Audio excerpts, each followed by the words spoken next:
Hello everyone, welcome back into this channel, and today I want to share the tutorial how to make a watermark on CapCut application by iOS or iPhone. So here I already have my CapCut open, and now we just need to start the new project here, and please directly go into the stock videos. And now make sure you are in the background section, and now you can choose which background that you want to use. Make sure that the color is quite bright to make you easier to do the next tasks. And after that, please go into the text and add text. You can type the watermark that you want to put or you want to create. For me, let's try a @00_BBB. And after that, please resize the text. Make sure that it's big enough so that people can see it. And after we're done, just click this checked button.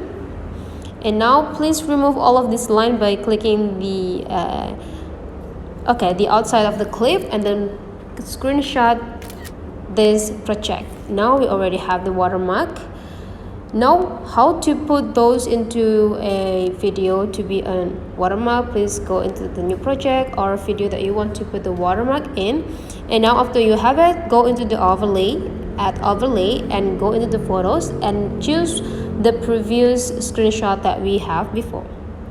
And after that, adjusting the size by go into the edit, slide into the left side, and now you found edit, click edit and crop.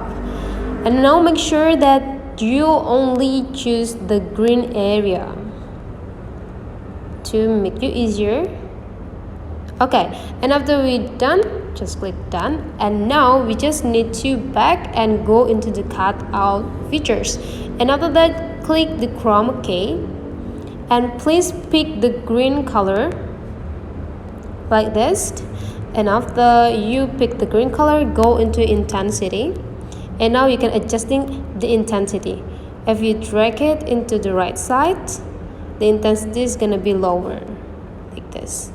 And after you're done adjusting the intensity, just click done.